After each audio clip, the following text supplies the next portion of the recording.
কাস্টমারে মিষ্টি মিষ্টি কথা বলি, টাকার লোভে ফেলাই টুপিটা পড়াই দিয়ে গেল। হইছে কি ভাই, কাস্টমার এটা দোকানে আসছে, আসি বলছে যে দেখ আমার ডিশ সই করতে হবে, টেলিভিশন চলে না। আমি বলছি যে সই করে দিম, কাজের টাকা কত দিবি ভাই? কাস্টমারের লগে আমি 50 টিএল ইত্তেফাক করি কাস্টমারের বাসার মধ্যে আসি দেখি যে কাস্টমারের রিসিভারও নাই, তারও নাই।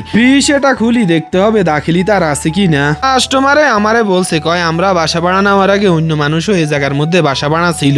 যাক ভাই মোটামুটি শিওর হয়েছি, তাহলে হয়তো বা দাখিলি ভাবে তার এটা জায়েজ করাই আছে। ওই দিরে আমি বলছি দাখিলি ভাবে কাজ এটা জায়েজ করা না থাকলে কিন্তু বাইর দি তার এটা টানি দিতে হবে। সৈদি আমারে বলছে কি, কয় তুই দাখিলি ভাবে কাজটা করি দে, তোরে আমি আরো 20 টিএল বাড়তি দিম। মানে এর লগে আমি ভাই 50 টিএল ইত্তেফাক করে আসছি। আমারে বলছে যে আরো 20 টিএল হাদিয়ে দিব, টোটাল 70 টিএল দিব। ভাই আমি এখানে ইশারা চেক দিয়ে দেখলাম, দেখছি যে তারের মধ্যে ইশারা আছে।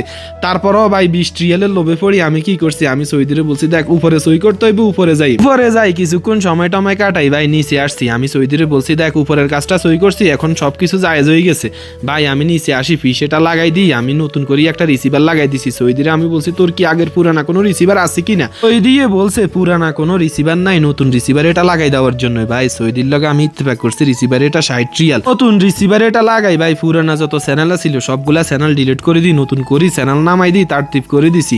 সমস্যাটা লাগছে কোথায় ভাই? কাজ তো কমপ্লিট, এখন টাকা হইছে 130 রিয়াল টোটাল। ওই দিয়ে কইতে আছে সৈদির কাছে কোনো টাকাই নাই, এলা 50 রিয়াল আছে, যদি আমি নিই তাহলে 50 রিয়াল নিতে হবে। ভাই আমি রিসিভার লাগাইলাম, কাজ করলাম, এখন সৈদি আমারে মাত্র 50 রিয়াল দেয়, আর 80 রিয়াল বলছে যে বাকি। আসলে ভাই এসব কাস্টমারের কাজ করলে বাকিতে কোনোভাবেই পরে টাকা পাওয়া যায় না। কাস্টমারের আচার ব্যবহার দেখি ভাই মনে মনে চিন্তা করছি, কাস্টমার এটার মতো মনে হয় ভালো কাস্টমার খুব কম আছে। আসলে ভাই কাজ শেষ হওয়ার পরে কাস্টমার যে আমার সাথে এরকম করব এটা আমি কখনোই কল্পনা করি না। এমন একটা সময় সে বলছে ভাই আমার কিছুই করার ছিল না, যদি সে বাড়ির মধ্যে বলতো তাহলে কিন্তু আমি রিসিভার এটা খুলে নিয়ে আসলাম। বাকি টাকার কাজ সে যদি 200 রিয়ালও দেয় তার কোনো লস নাই, কারণ ভাই সে তো আর টাকাই দিত না। এই কারণে সে টাকা দিতে আমারে কিন্তু কিপটামি করতেছে না, সে আমারে বলে যে তোরা আরো কিছু টাকা দিয়ে দিই। আর অবশ্যই আপনারা এই পেজটা ফলো দিয়ে রাখবেন, লাইক কমেন্ট শেয়ার দিয়ে পেজের পাশে থাকবেন।